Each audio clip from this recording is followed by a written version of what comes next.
जय हिंद साथियों, नमस्कार। कैसे हैं आप लोग? उम्मीद करता हूं आप लोग स्वस्थ है, मस्त है और तंदुरुस्त है। जी हां, ये भी आशा और अपेक्षा करता हूं कि आप है जो शानदार वाली तैयारी कर रहे हैं। हमारी सीरीज चल रही थी एनसीईआरटी कक्षा 11 और इस सीरीज में हम लोग पढ़ने जा रहे हैं आज इस सेशन में सामाजिक न्याय पढ़ने जा रहे हैं। हम लोग सोशल जस्टिस क्या पढ़ने जा रहे हैं? Social justice. क्या होता है सामाजिक न्याय? क्या होता है सोशल जस्टिस?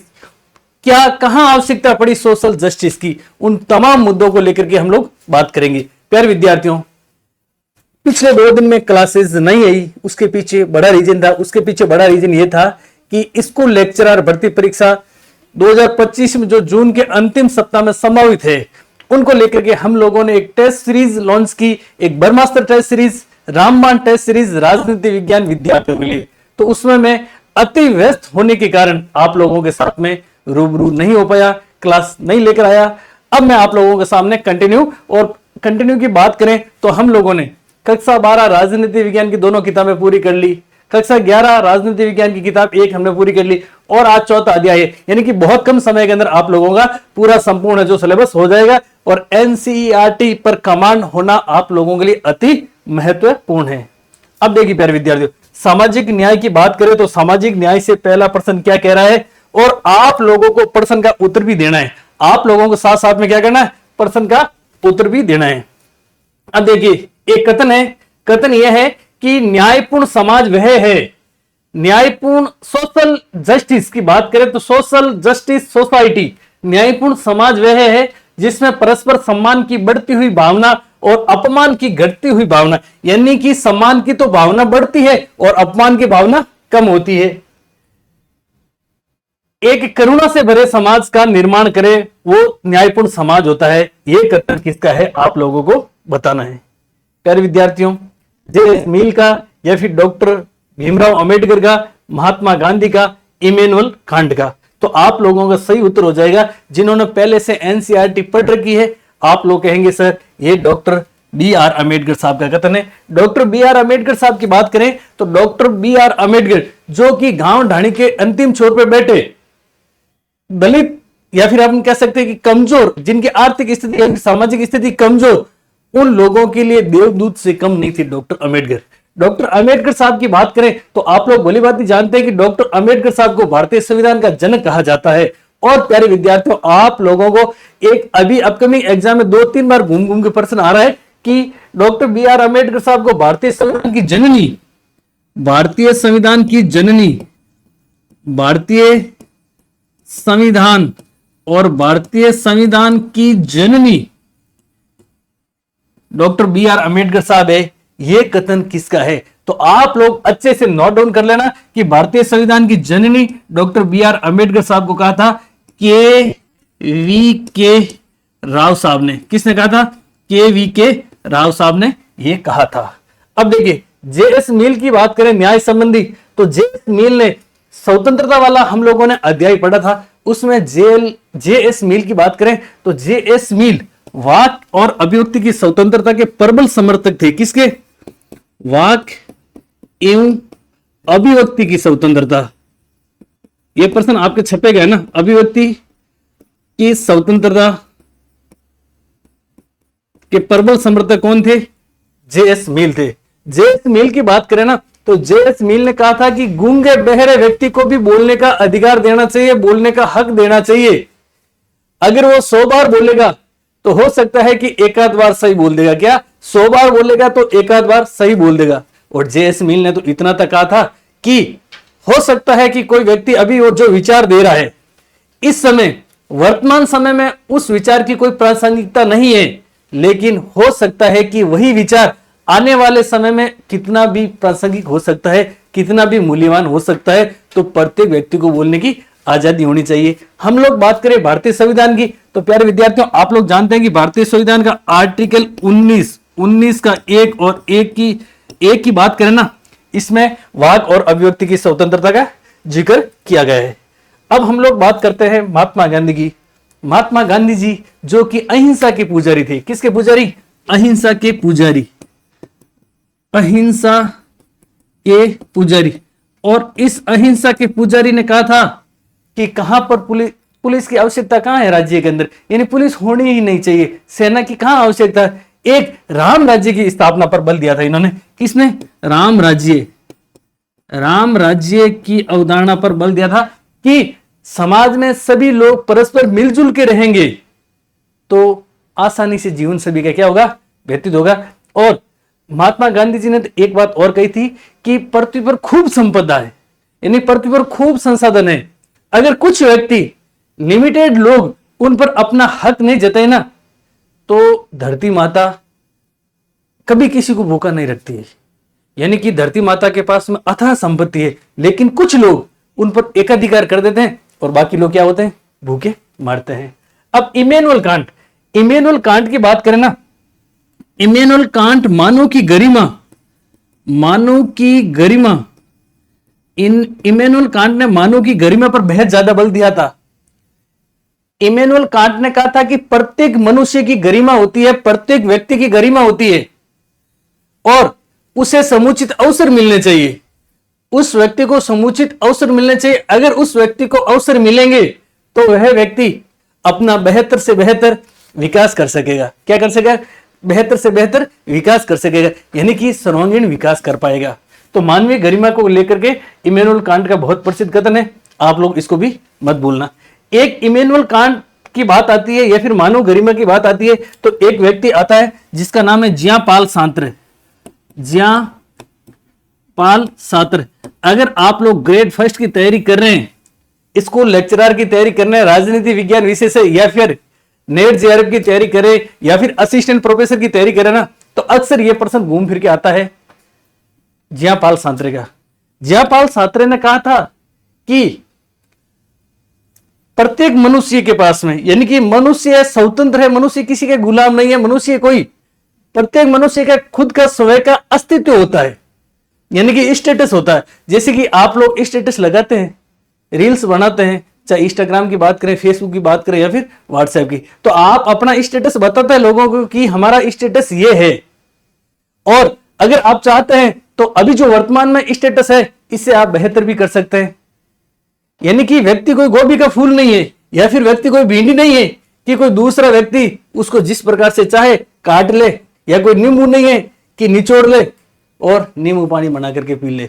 व्यक्ति की क्या होती है, कांट ने कहा था कि जिस प्रकार से गरिमा होती है, इसी प्रकार से जियापाल सात्रे ने कहा था कि प्रत्येक मनुष्य का अपना खुद का अस्तित्व होता है। अब वो व्यक्ति किस प्रकार से अस्तित्व को मेंटेन करे, जैसे कि वर्तमान समय में अभी 20 दिन बाद में एग्जाम है, या तो आप आराम करें, मौज मस्ती करें, नींद लें या फिर फुल मन लगा करके पढ़ लें। अगर मन लगा करके पढ़ेंगे तो आप लोगों को क्या मिलेगा, पद मिलेगा, प्रतिष्ठा मिलेगी, मोहर मिलेगी, ग्रीन पेन मिलेगा और आप लोगों के पास में क्या आएगा, पैसा ही पैसा आएगा। और प्यारे विद्यार्थियों, आप फुली कॉन्फिडेंस के साथ में, फुली स्वाभिमान के साथ में, आत्मसम्मान के साथ में, सेल्फ रेस्पेक्ट के साथ में अपनी जिंदगी है जो जी सकते हैं। ये मैंने आप लोगों को जियापाल सात्रे की बात क्यों कही, क्योंकि आपके अंदर एक नया जोश आए, आप अपने स्टेटस, आप अपने अस्तित्व को बढ़ा सके। तो इस प्रश्न का उत्तर हो जाएगा आपके BR अम्बेडकर। ठीक है प्यारे विद्यार्थियों, आगे चलते हैं। अब देखिए, प्रश्न एक था, लेकिन हम लोगों ने कोशिश की कि इस प्रश्न के इर्द गिर्द जो भी अपकमिंग एग्जाम में कोई प्रश्न बन सके उनका संपूर्ण कॉन्सेप्ट क्लियर कर लिया और इसके ऊपर आप लोग 7 स्टार लगा लीजिए। मुझे ऐसा प्रतीत होता है कि आपके कोई भी एग्जाम होगा जो राजनीति विज्ञान से संबंधित होगा, मिल का कथन या फिर भीमराव अंबेडकर साहब का कथन या फिर कांट का कथन या फिर आपके जियापाल सात्रे का प्रश्न आपको मिलेगा ही मिलेगा। ठीक है प्यारे विद्यार्थियों, आगे देखते हैं हम। अब देखिए, आगे देखते हैं आप लोगों के लिए यानी जो कि ग्रेड फर्स्ट की तैयारी कर रहे हैं, स्कूल लेक्चरर की तैयारी कर रहे हैं पॉलिटिकल साइंस से, और इवन प्यारे विद्यार्थियों अगर आप लोग नेट जेआरएफ की तैयारी करते हैं या फिर आप लोग असिस्टेंट प्रोफेसर की तैयारी कर रहे हैं या फिर आप लोग टीजीटी या फिर पीजीटी की तैयारी करें ना, आप लोगों के लिए ये टेस्ट सीरीज रामबाण, ब्रह्मास्त्र, डाइजेस्ट से कम नहीं है। और अगर आप लोग कॉम्बो पैक के रूप में लेते हैं टेस्ट सीरीज 1.0 और 2.0 तो आप लोगों को केवल और केवल मिल रही अभी 1051 में। यानी कि हम टेस्ट सीरीज 1.0 की बात करें ना, उसके थे 551 रुपए उसकी शुल्क थी। 2.0 की बात करें तो 751 रुपए, यानी कि लगभग बात करें तो पैसे हो जाते हैं आपके कितने, 7 5 12 और ये 1300। ये 1300 रुपए की टेस्ट सीरीज आप लोगों को केवल और केवल कॉम्बो पैक के रूप में 1051 रुपए में मिल रही है। और प्यारे विद्यार्थियों, इतना मैं कह सकता हूं, ये देखिए टेस्ट सीरीज की फॉर्मेटिंग की बात करें, डिजाइनिंग की बात करें, या फिर टेस्ट पेपर किस प्रकार से मैनेज किया, किस प्रकार के प्रश्नों को इसमें सम्मिलित किया, तो आप लोगों की जानकारी के लिए बता दूं कि इसमें हम लोगों ने NCERT, साथ साथ में हम लोगों ने प्रामाणिक पुस्तकें, साथ साथ में हम लोग बात करें तो PYQ, इन तीनों का सम्मिश्रण किया। और प्रश्नों की फॉर्मेटिंग मैंने खुद ने, ये नहीं है कि कहीं से कॉपी पेस्ट करके कहीं से उठा करके कहीं डाल दिया, आप लोगों के सामने परोस दिए। इस प्रकार से मैंने मेहनत की कि मुझे मेरी मेहनत पर विश्वास है कि आप लोगों के लिए कंटेंट है जो कि आपकी सफलता है, आपकी मेहनत है, इसमें एक धार देने वाला होगा। अगर आपको लगे तो आप इसको ज्वाइन कर सकते हैं। और जी हां, कुछ कैटेगरीज के लिए हम लोगों ने विशेष छूट दी है। हम बात करें एक्स आर्मी या फिर विधवा, दिव्यांग या फिर परित्यक्ता, केवल और केवल 551 रुपए में। और टेस्ट सीरीज 2.0 की बात करें तो इसमें आपको व्याख्यात्मक पीडीएफ तो मिलेगी, साथ साथ में आपको मिलेगा वीडियो सॉल्यूशन भी। आगे अगला प्रश्न देखिए, जॉन रॉल्स अपने न्याय संबंधी सिद्धांत में कथनों पर विचार करने हैं और आप लोगों को सही कथन बताना है। देखिए जॉन रॉल्स ने न्याय के बारे में क्या कहा था। राजनीतिक एक बाध्यता है ना, राजनीतिक बाध्यता की उदारवादी संकल्पना का सामाजिक न्याय की पुनर्वितरणात्मक संकल्पना से समाधान स्थापित करता है। बिल्कुल, राजनीतिक बाध्यता की उदारवादी संकल्पना की बात करें तो उदारवादी कहते हैं कि व्यक्ति विवेकशील है, व्यक्ति को खुला छोड़ दो, यानी कि मनुष्य के पास में विवेक है और मनुष्य के पास में ज्ञान है, आप मनुष्य को खुला छोड़ दो, जिसमें जितनी योग्यता होगी वो आदमी आगे बढ़ जाएगा। यह रॉल्स कहता है कि सामाजिक न्याय की पुनर्वितरणात्मक संकल्पना को भी इसमें स्थापित करने की आवश्यकता है। यह कथन आपके बिल्कुल सही है। अब देखिए, क्या शुभ और वांछनीय है, इसके निर्धारण के लिए उपयोगितावादी सिद्धांत की अभिपुष्टि करना है? नहीं, यह कथन आपके बिल्कुल ही सीधा सीधा गलत है। उसके बाद में बात करें कि न्याय सुनिश्चित करने के लिए सामाजिक संविदा के उपकरण का प्रयोग करता है। बिल्कुल है, जो जॉन रॉल्स है ना अपने न्याय सिद्धांत में, जॉन रॉल्स की पुस्तक की बात करें जो 1971 में प्रकाशित हुई थी, इसका नाम क्या था? Theory of justice. इस थ्योरी ऑफ जस्टिस में लिखता है कि न्याय सुनिश्चित करने के लिए सामाजिक संविदा के उपकरण का, यानी कि सामाजिक समझौता, या फिर अपन कह सकते हैं सामाजिक संविदा, या फिर अपन कह सकते हैं सोशल कॉन्ट्रैक्ट, यानी एक अनुबंध किया जाता है। और अनुबंध के अंदर आप लोग जानते होंगे सबसे पहले क्या होता है? मूल स्थिति होती है। देखिए, एक होती है मूल स्थिति और एक होती है बुनियादी स्थिति। उसके बाद में विवेकशील, वार्ताकार, अज्ञानता का पर्दा। तो ये कथन भी आप लोगों को क्या हो जाएगा? सही हो जाएगा। अगला कथन है कि यह मानता है कि पुनर्वितरण का सरोकार व्यक्तिगत स्वतंत्रता को पराभूत करता है। देखिए, क्या ये रॉल्स मानता है कि पुनर्वितरण का सरोकार व्यक्ति यानी इंडिविजुअल लिबर्टी को पराभूत करता है? पराभूत की बात आती है तो क्या ये व्यक्तिगत स्वतंत्रता को नष्ट करता है, या फिर अपन कह सकते हैं ध्वस्त करता है? नहीं, व्यक्तिगत स्वतंत्रता को नष्ट नहीं करता है। तो आप लोगों का ये भी क्या हो जाएगा? गलत हो जाएगा। और प्यारे विद्यार्थियों, आप लोगों का यह पूछा है कि सही कथन, तो आपके एक तो ये सही हो जाएगा और एक कथन आपके हो जाएगा ये सही, यानी कि 1 और 3 कथन क्या हो जाएंगे आपके? सही।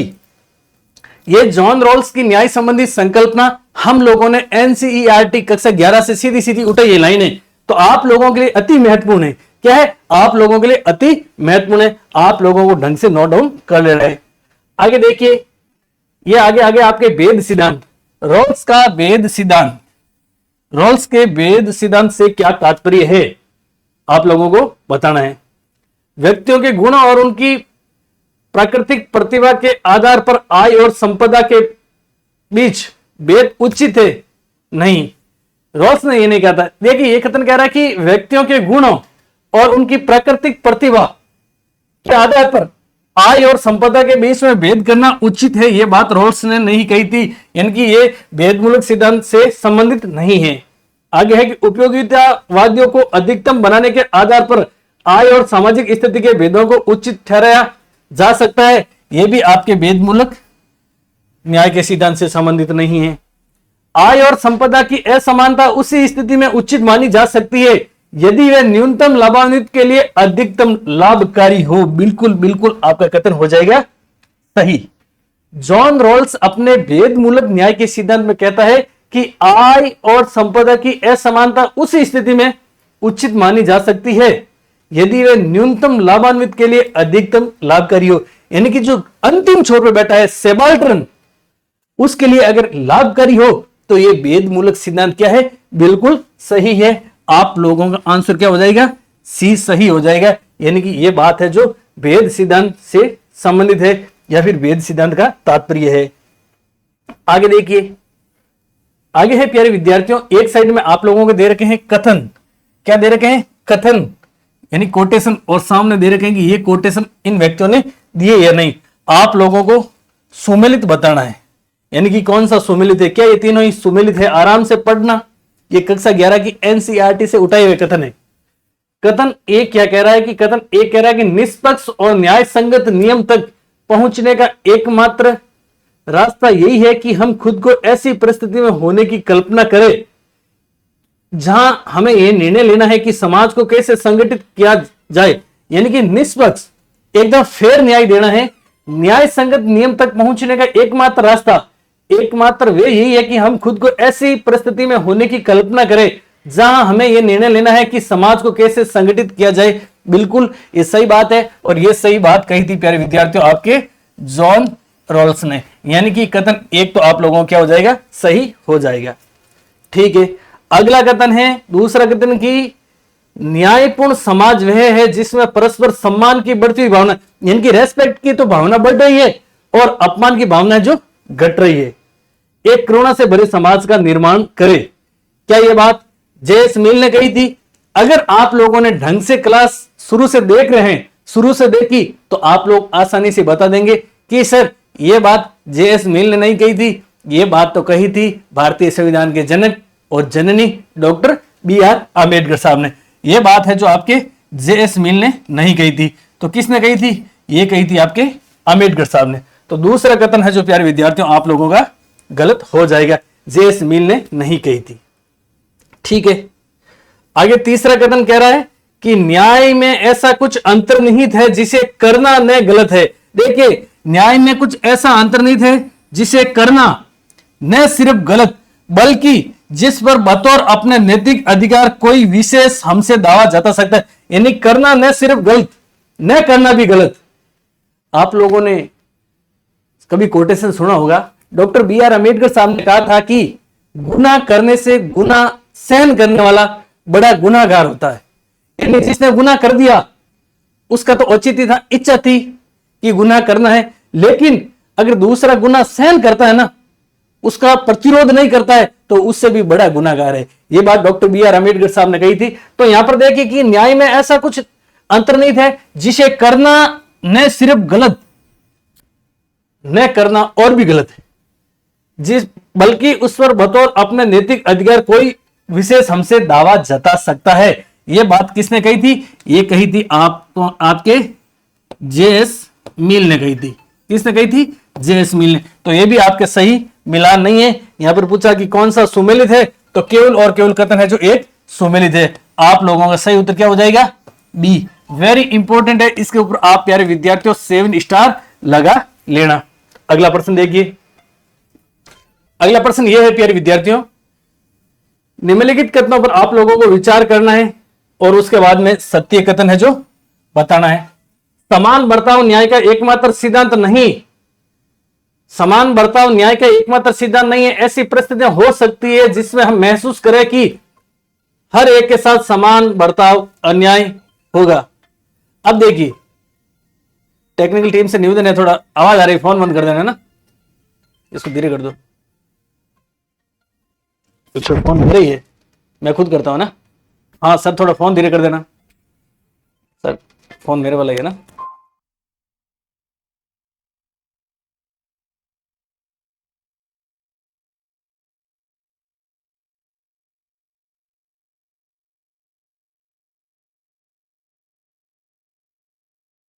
चलो, टेक्निकल टीम का फोन बज रहा था और उनके ईयरफोन डाले हुए थे, उनको पता नहीं चला, इसके लिए माफी चाहते हैं।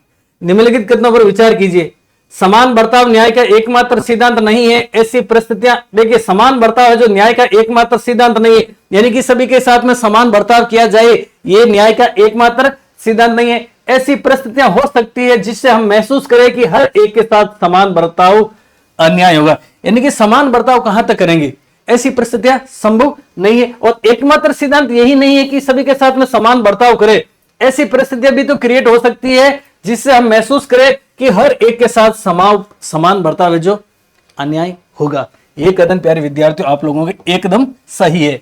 दूसरा कथन, वह पारिश्रमिक या कर्तव्यों का वितरण जिसे करते समय लोगों की विशेष जरूरतों का ख्याल रखा जाता है, सामाजिक न्याय को बढ़ावा देने का सही तरीका माना गया है। यह कथन बिल्कुल सही है। अब देखिए प्यारे विद्यार्थियों, इस कथन और इस कथन दोनों को आराम से पढ़ेंगे ना तो आप लोगों को समझ में आ जाएगा। वह पारिश्रमिक या कर्तव्यों का वितरण जिसे करते समय लोगों की विशेष जरूरतों का ख्याल रखा जाता है, सामाजिक न्याय को बढ़ावा देने का तरीका सही है। विशेष जरूरतों की बात करें तो आप लोगों को पता होगा आरक्षण की बात हो रही है। अगर कोई पिछड़ा वर्ग है, कोई पिछड़ी जाति है, उसको आरक्षण दिया जा रहा है तो हम लोग ये नहीं कह सकते हैं कि ये हमारे साथ में अन्याय हो रहा है। जैसे कि मैंने आपको पिछली क्लास में भी उदाहरण देकर बताया था कि आप रोडवेज बस, सरकारी बस में यात्रा करते हुए जा रहे हैं, सीनियर सिटीजन का आपको जहां उतरना है, जहां से बैठे हैं वहां उतरना है, कोई जगह है पैलेस का नाम है, वहीं आपके साथ सीट पे सीनियर सिटीजन बैठा है या फिर कोई महिला बैठी है, ठीक है। अब उनसे किराया कम लिया जाता है, दूरी सेम है और आपसे बराबर किराया लिया जा रहा है, तो आप उस केस में ऐसा मत सोचना कि हमारे साथ में अन्याय हो रहा है। उनको विशेष जरूरतें हैं, चाहे महिलाओं की बात करें या फिर सीनियर सिटीजन की बात करें। अब आप लोगों के मन में आ रहा सर, तो फिर पुरुषों की विशेष जरूरतें नहीं है क्या? बिल्कुल पुरुषों की भी विशेष जरूरतें हैं। आप अपनी मांग रखिए सरकार के सामने, नीति निर्माताओं के सामने कि हमारे को भी कहीं रियायत तो मिले। कहाँ रियायत मिलती है आपको? मुझे नहीं लगता कि कहीं पुरुषों को रियायत मिलती है। तो आप लोगों के दोनों कथन है जो सही हो जाएंगे। आप लोगों का आंसर क्या हो जाएगा? सी, सही। यहां पर किसकी बात हो रही है? आरक्षण की बात हो रही है। और आरक्षण की बात करें तो भारतीय संविधान के फंडामेंटल राइट की बात करें तो भाग 3 और भाग 3 में आरक्षण फंडामेंटल की बात करें तो आर्टिकल 15 और 16 में अपने आरक्षण की बात होती है। अगला प्रश्न देखिए, न्याय के अज्ञानता के आवरण के सिद्धांत का प्रतिपादन किसने किया? वेल ऑफ इग्नोरेंस,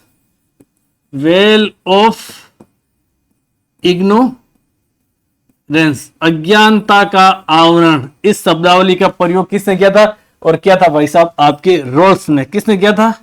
रोल्स ने किया था। इस अज्ञानता के आवरण का तात्पर्य क्या होता है?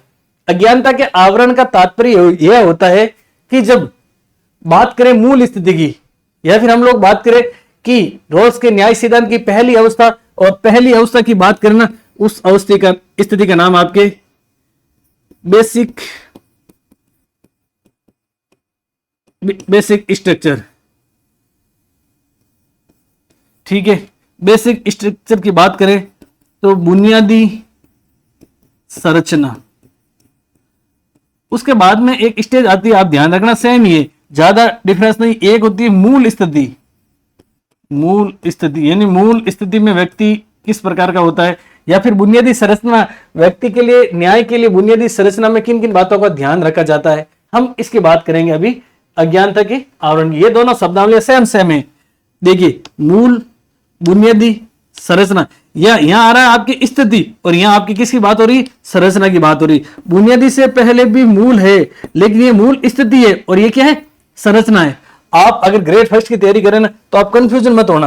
अगर शब्दावली दे दे कि ये आपके जॉन रोल से संबंधित है या नहीं, तो मूल स्थिति और मूल संरचना दोनों ही रोल से संबंधित है। अब बात आ रही अज्ञानता के आवरण की, तो अज्ञानता के आवरण में रोल्स कहता है कि जब विवेकशील वार्ताकार न्याय की बात करते हैं तो उनकी आंखों के आगे अज्ञानता का आवरण या फिर अज्ञानता का पर्दा रहता है। अज्ञानता के आवरण या अज्ञानता के पर्दे की बात करें ना तो रोल्स कहता है कि लोगों को यह नहीं पता होता है कि समाज में हमारी स्थिति क्या है, समाज में हमारा स्टेटस क्या है, समाज में हमारे पास में दूसरों की बजाय कितना पैसा ज्यादा है, या फिर समाज में दूसरों से ज्यादा हमारी प्रतिष्ठा कितनी है। अगर लोगों को अज्ञानता का आवरण या पर्दा उनकी आंखों के ऊपर, उनके विवेक के ऊपर नहीं होता, तो जो धनवान होता, जो अमीर होता, जिसके पास में प्रतिष्ठा ज्यादा होती, वो लोगों को अपने बराबर आने की स्थिति में कभी नहीं आने देता। तो ये आपके अज्ञानता का आवरण का संबंध किससे? रोल से। कांट की बात करें तो मैंने आप लोगों को बता दी कि मानवीय गरिमा के बहुत हिमायती थे कांट। प्लेटो की बात करें ना प्यारे विद्यार्थियों, अम्बेडकर साहब, और अम्बेडकर साहब ने आप लोगों को पता कि वो समाज न्याय प्रिय है जिसमें अपमान की भावना घट रही है और सम्मान की भावना बढ़ रही है। प्लेटो की बात करें ना, प्लेटो ने न्याय के बारे में क्या कहा था? तो ध्यान रखना, प्लेटो ने कहा था कि न्याय समाज क्या चौथा सद्गुण है। कौन सा सद्गुण है? चौथा सद्गुण है। चौथा क्या है? सद्गुण है। चौथा सद्गुण है। तो आप लोगों के मन में आ रहा कि सर फिर पहला सद्गुण कौन सा है? तो आप लोगों के लिए बता दूं कि मनुष्य की आत्मा और आत्मा के 3 गुण बताए। कितने? आत्मा के 3 गुण बताए थे। या फिर मैं बात करूं वर्ग की बात करूं तो प्लेटो ने 3 वर्ग बताए थे। सबसे पहले वर्ग की बात करूं तो देखिए, नहीं अपना आत्मा के गुण की बात करें तो संयम। उसके बाद में प्लेटो के अनुसार दूसरा गुण आत्मा का कौन सा है? तो ध्यान रखना, प्लेटो ने बताया था प्यारे विद्यार्थियों आपके साहस। और तीसरे की बात करें तो उन्होंने बताया था विवेक या फिर ज्ञान। अब देखिए, प्लेटो के अनुसार संयम किसके पास में है? तो संयम है आपके उत्पादक वर्ग के पास में। ठीक है भाई साहब। प्लेटो के अनुसार साहस किनके पास में है? तो सैनिक वर्ग के पास। ठीक है। प्लेटो के अनुसार विवेक और ज्ञान किसके पास में है? तो राजा या फिर शासक के पास में। अब प्लेटो ने बताया कि आत्मा के 3 सद्गुण तो ये है। आत्मा के क्या है? 3 ये सद्गुण है। और चौथा कौन सा है? न्याय। चौथा कौन सा है? न्याय। ये किसने कहा था? आपके कहा था प्लेटो ने। अरस्तु की बात करें ना तो अरस्तु ने भी न्याय के बारे में या फिर ज्ञान के बारे में क्या कहा था? ज्ञान ही सद्गुण है और सद्गुण ही ज्ञान है। अरस्तु ने क्या कहा था? ज्ञान ही सद्गुण है और सद्गुण ही ज्ञान है। यह बात किसने कही थी? यह बात प्यारे विद्यार्थियों आपके अरस्तु ने कही थी। अब प्लेटो ने ये आत्मा के 3 गुण बताए थे और 3 गुणों के आधार पर 3 वर्ग बताए थे ना। इसी बीच एक विद्वान आता है, उसका नाम है आपके फोस्टर। क्या है? फोस्टर। फोस्टर ने एक थ्योरी दी थी जिसका नाम था आर्किटेक्टियन थ्योरी। और इस आर्किटेक्टियन थ्योरी में कहा कि न्याय है जो सभी को क्या करता रखता है? जोड़े रखता है। न्याय क्या? सभी को जोड़े रखता है, आपस में बांधे रखता है। ये किसने कहा था? ए.बी. फोस्टर ने कहा था। किस संबंध में कहा था? आत्मा के 3 गुण बताए थे ना प्लेटो ने, उस संबंध में कहा था। सेबाइन आ गया महोदय। सेबाइन ने भी कहा था कि जो प्लेटो का न्याय सिद्धांत है ना, ये क्या करता है? ये सबको इस प्रकार से जोड़े रखता है, एक सीमेंट की भांति। जिस प्रकार से भवन बनाते हैं उस समय क्या होता है कि पत्थरों को सीमेंट गारा बोलते हैं ना, वो होता है कि नहीं होता? उसी प्रकार से ये आपके फोस्टर की आर्किटेक्टियन थ्योरी बहुत महत्वपूर्ण है। याद रख लेना, एग्जाम में छपेगी तो छपेगी, क्या कर सकते हैं। निम्नलिखित में से कौन सा कथन असत्य है? आप लोगों को असत्य कथन बताना है। ठीक है भाई साहब, बता देंगे। बताइए तो जरा देखते हैं, बताओ। कथन एक कह रहा है कि न्याय मिलने में देरी न्याय मिलने के समान होती है। यानी न्याय मिलने में देरी न्याय मिलने के समान होता है। क्या यह बात सही है? मुझे तो यह बात सही नहीं लग रही है। क्यों सही नहीं लग रही है, ये भी मैं आप लोगों को बता दूं। पहली ही लाइन मुझे सही नहीं लग रही है, खोटी लग रही है। खोटी इसलिए लग रही है कि कथन में लिखा हुआ है कि न्याय मिलने में देरी न्याय मिलने के समान होता है। कैसे होता है? मान लीजिए कोई व्यक्ति है, उस व्यक्ति ने गलत काम कर दिया, अपन कह सकते गलत काम कर दिया तो उसको सजा होगी, सीधी सी बात है। कानून बने हुए और कानून के हाथ लंबे होते हैं, सजा तो मिलेगी। चलो भाई साहब, उस व्यक्ति ने गलती कर दी और अकॉर्डिंग टू कानून उस व्यक्ति को 2 साल की सजा होनी चाहिए। कितनी होनी चाहिए? 2 साल की सजा होनी चाहिए। हम मान रहे हैं आप लोगों को यह कथन समझाने के लिए, ठीक है। अब देखो, 2 साल की सजा होनी चाहिए, उस व्यक्ति ने ऐसा कुकर्म गलती तो कर दी, सजा तो भुगतेगा, आरोप सिद्ध हो गए, आरोप लग गए। ठीक है भाई साहब, उसको भी भारतीय संविधान का आर्टिकल 22 के तहत वकील करने का या फिर न्यायिक प्रक्रिया में अपना पक्ष रखने का अधिकार है। ठीक है भाई साहब, वो अधिकार रखेगा। ठीक है, अब इसको अरेस्ट कर लिया जाता है, इसको जैसे ही कर दिया जाता है यानी जेल के अंदर भेज दिया जाता है। ठीक है भाई साहब, इसको जेल में भेज दिया। अब देखिए, इसने भी अपना वकील किया, पेशी पड़ रही है, यानी जज साहब तारीख के ऊपर तारीख, तारीख के ऊपर तारीख, तारीख के ऊपर तारीख दे रहे। ठीक है भाई साहब, अब ये अपने न्याय की गुहार लगा रहा है और जज साहब वही तारीख के ऊपर तारीख। ठीक है भाई साहब, इस तारीख के ऊपर तारीख आते आते और फैसला आते आते लगभग मान लेते हैं कि 2 या 3 साल लग गए। ठीक है, लग गए। अब इसको न्याय मिला कि इसको 6 महीने की सजा होगी। पहले 2 साल की ऐसा महसूस हो रहा था, लेकिन इसने अपना पक्ष रखा और जज साहब ने निर्णय दिया कि इसको 6 महीने की है जो सजा होगी, यानी जेल की सजा होगी। ठीक है, अब भाई साहब इसको 6 महीने की सजा हो गई, 6 माह की। ठीक है, हो गई तो हो गई, गलती करेगा तो सजा होगी। अब भाई साहब 2 साल की इसको सजा होनी चाहिए थी। 2 से 3 साल तो पहले से इसने तारीख के ऊपर तारीख जेल में बिता दी है। अब इसको 6 माह की और सजा, यानी कि इसकी सजा कितनी हो गई? 3.5 वर्ष की। और जज साहब ने कितनी सुनी? केवल 6 महीने की। अगर इसका निर्णय टाइम पर आ जाता तो इसको सजा कितनी होती? केवल 6 महीने की। अब बेचारा पहले 2-3 साल तो जेल में रहा, अब 6 महीने और जेल काटेगा। तो देखिए, न्याय मिलने में देरी न्याय मिलने के समान कैसे हुई? आप लोग खुद बताइए। न्याय मिलने में देरी होना न्याय मिलने के समान नहीं है। कई तो आप पढ़े होंगे ना कि पूरी जिंदगी निकल जाती है जेल के अंदर और उनका कोई फैसला नहीं आता। बताओ आप। हालांकि न्यायपालिका अपना काम बहुत बेहतरीन तरीके से कर रही है। भारतीय न्यायपालिका की बात करें तो ये तो कथन था, इस प्रकार से मैंने आपको समझाने की कोशिश की। तो ये आपका कथन एक खोटा हो जाएगा, लेकिन हम तो आगे और पढ़ेंगे।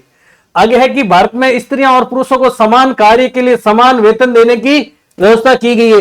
बिल्कुल, भारत में स्त्रियां और पुरुषों को समान कार्य करने के लिए समान वेतन की व्यवस्था की हुई है। यह कथन बहुत ईजी सा है। कथन क्या है? सही है। अब देखिए, आप ग्रेड फर्स्ट की तैयारी कर रहे हैं, कई क्लास को देवता भी देख रहे हैं, कई देवियां भी देख रही है, यानी स्त्री भी देख रही है, पुरुष भी देख रहे हैं, लड़का भी देख रही है, लड़का भी देख रहा है, लड़की भी देख रही है। ठीक है, अब आप स्कूल लेक्चरर बनेंगे तो आपकी सैलरी तो वही रहेगी जो मेल की है, वही फीमेल की है। यानी कि भारत में स्त्रियों और पुरुषों को समान कार्य के लिए सम्मान देने की व्यवस्था की गई है। ये तो हल्का सा काजू बादाम वाला कथन था। प्राचीन भारत में समाज में न्याय धर्म के साथ जुड़ा हुआ था।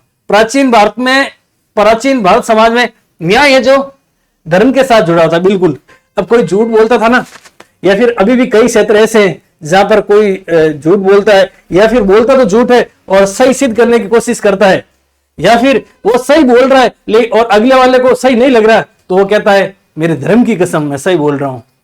कई तो मैंने ऐसे देखे, जब मैं तैयारी कर रहा था ना, मेरे साथ में भी हो गया। मैंने किसी की कोई बात मानी नहीं, मैंने कहा नहीं ये तो गलत है, सही नहीं है। तो उसने कहा मेरे आंखों की सौगन, आंखें सौगन, मैं सच बोल रहा हूं। ये आप अगर कहीं से जुड़े हुए तो आप बताइए किस क्षेत्र के अंदर अपनी बात को सही मनवाने के लिए या फिर सफाई देते समय अपनी बात को कि मैं सही बोल रहा हूं, आंखों की सौगन किस एरिया में खाते हैं? बताइए। चलो, कन्फ्यूशियस का तर्क था कि गलत करने वालों को दंडित करे और भले लोगों को पुरस्कृत कर राजा को न्याय कायम। बिल्कुल, कन्फ्यूशियस जो कि कौन था बताओ कमेंट करके।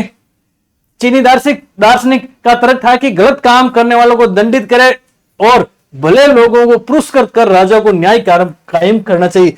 यानी कन्फ्यूशियस साहब ने कहा जो काम अच्छा करा, जो व्यक्ति भलाई का काम कर रहा, परोपकारी का काम कर रहा, उसको तो प्रोत्साहन के रूप में इनाम मिलना चाहिए, और जो गलत काम करे उसे क्या करना चाहिए? दंडित करना चाहिए, यानी कि दंड देना चाहिए।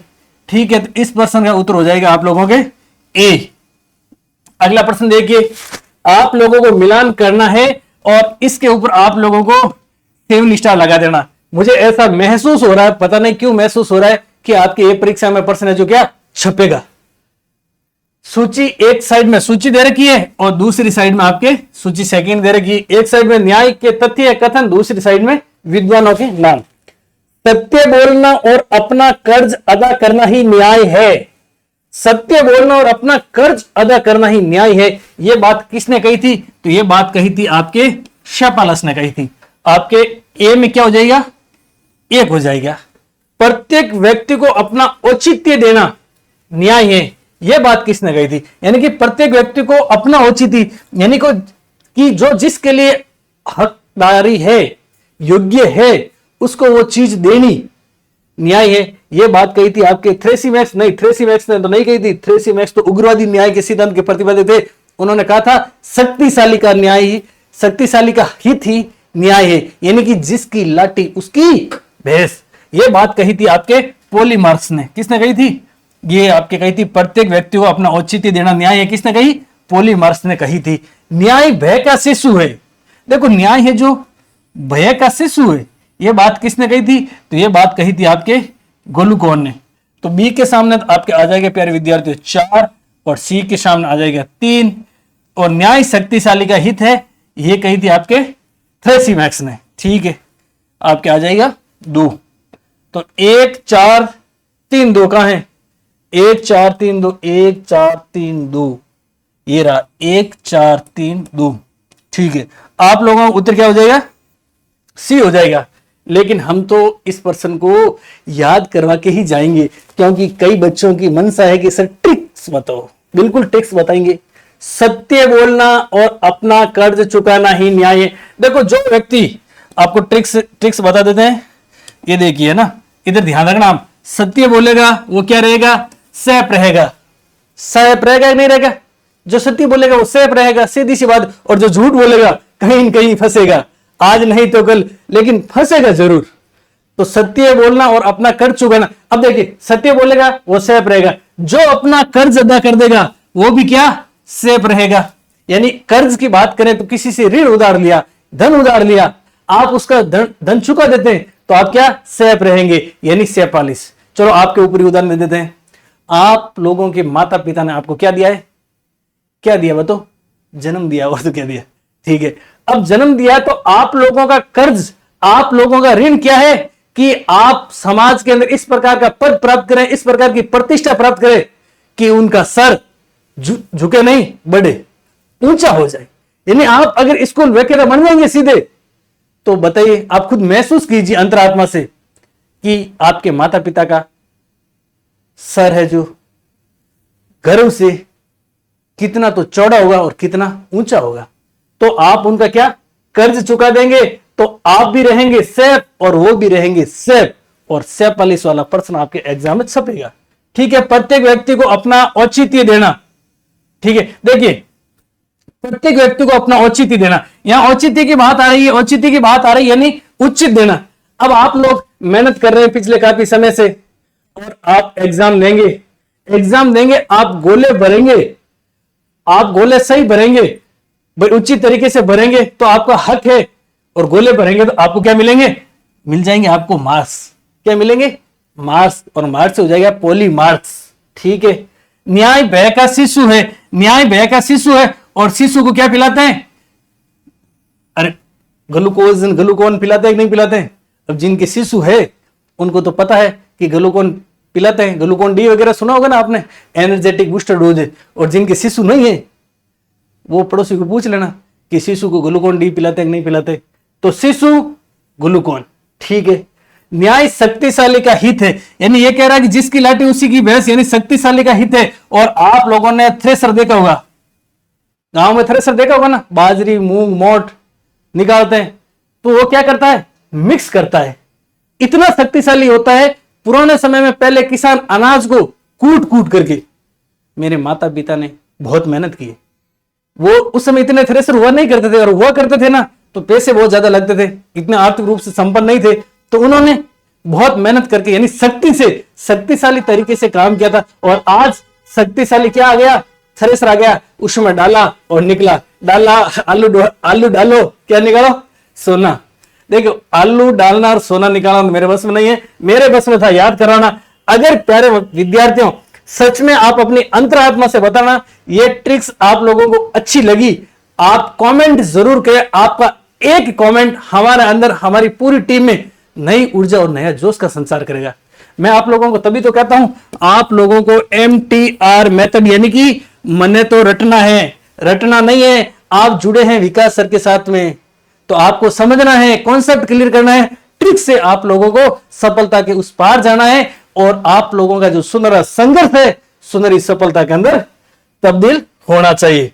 तो एक बार प्यारे विद्यार्थियों, थोड़ा और आप लोगों में मोटिवेशन भर देता हूं। द्वंद्व कहां तक पाला जाए, द्वंद्व कहां तक पाला जाए, युद्ध कहां तक टाला जाए, द्वंद्व कहां तक पाला जाए, युद्ध कहां तक टाला जाए, तो भी है राणा का वंशज, फेंक जहां तक बाला जाए। और इस प्रकार की ट्रिक्स, इस प्रकार के कॉन्सेप्ट से आप अपने भाले को इस प्रकार से फेंकना कि मंजिल तो सामने खड़ी है, आप लोगों को केवल और केवल मंजिल तक चल के जाना है। आगे देखिए, जॉन रॉल्स के न्याय में निम्न में से कौन सी शब्दावली को शामिल किया। बिल्कुल बुनियादी संरचना यानी कि बात करें बेसिक स्ट्रक्चर, मैक्सिमिनी नियम, शब्दकोशीय नियम, अज्ञान का पर्दा, वेल ऑफ इग्नोरेंस और विवेकशील वार्ताकार, ये सब शामिल थे और आपका उपरोक्त सभी सही हो जाएगा। यानी कि क्या हो जाएगा, डी हो जाएगा। अगला देखिए, निम्नलिखित में से किसका यह मानना है कि न्याय सामाजिक संस्थाओं का पहला सद्गुण है। अब देखिए प्यारे विद्यार्थियों, यह प्रश्न भी आपके एग्जाम के पॉइंट ऑफ व्यू से बहुत महत्वपूर्ण है। निम्नलिखित में से किसका यह मानना था कि न्याय सामाजिक संस्थाओं का पहला सद्गुण है, और यह कथन था प्यारे विद्यार्थियों आपके किसका, जॉन रॉल्स का।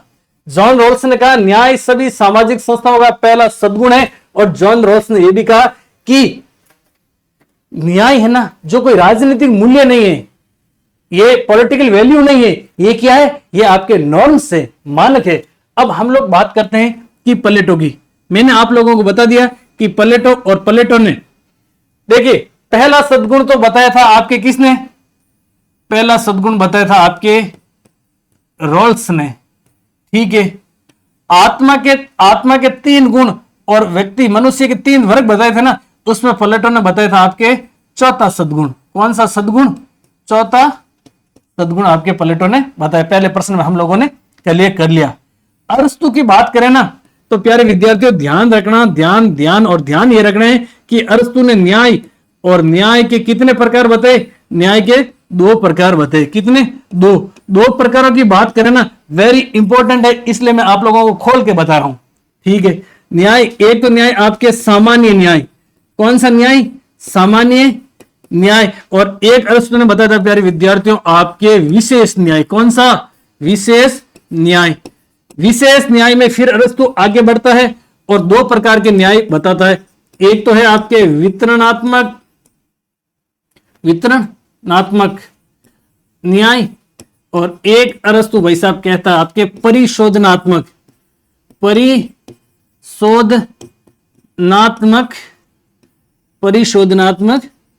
न्याय, ठीक है। ये याद रखना अरस्तु वाली बात। प्लेटो ने एक बात और बोली थी न्याय के संबंध में, और न्याय के संबंध में प्लेटो ने कहा था कि एक व्यक्ति एक वर्ग, एक व्यक्ति एक वर्ग और एक कर्तव्य। किसने कही थी, प्लेटो ने। एक व्यक्ति एक कर्तव्य यानी कार्य, एक व्यक्ति एक कर्तव्य और एक वर्ग। यह बात किससे संबंधित कही थी, यानी कि एक ही व्यक्ति एक ही कर्तव्य और एक ही वर्ग। आत्मा के 3 गुण बताए थे, आत्मा के 3 गुण, आत्मा के 3 गुण, या फिर हमने पढ़ा 3 वर्ग। पहला कौन सा, संयम, दूसरा साहस, तीसरा विवेक। दूसरी साइड में, एक साइड में उत्पादक, उसके बाद में सैनिक और उसके बाद में शासक, ठीक है भाई साहब। जॉन रॉल्स वाली बात होगी। ये आप लोग है ना, अमर्त्य सेन को मत भूलना। अमर्त्य सेन को इसलिए नहीं भूलना क्योंकि इन्होंने एक पुस्तक लिखी थी जिसका नाम था आइडिया ऑफ जस्टिस, और यह पुस्तक लिखी थी आपके 2009 में। कब लिखी थी, 2009 में। इस पुस्तक में जॉन रॉल्स के न्याय की आलोचना करता है कौन? आलोचना करता है प्यारे विद्यार्थियों अमर्त्य सेन। और आलोचना में कहता है कि जॉन रॉल्स बांसुरी तो सबको देता है, बांसुरी तो सबको देता है,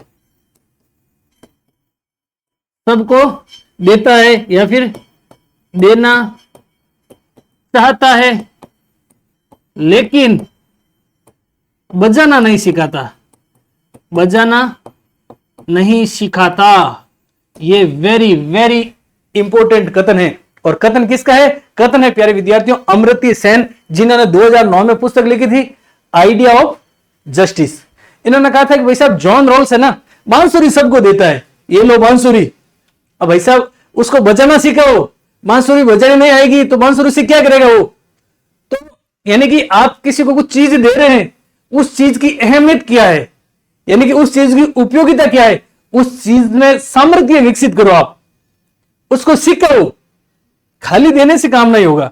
वेरी इंपॉर्टेंट परिभाषा है, आप लोगों को याद रखना है। और इसके ऊपर भी आप लगा लीजिए कौन सा स्टार? 7 स्टार। ठीक है, ओके।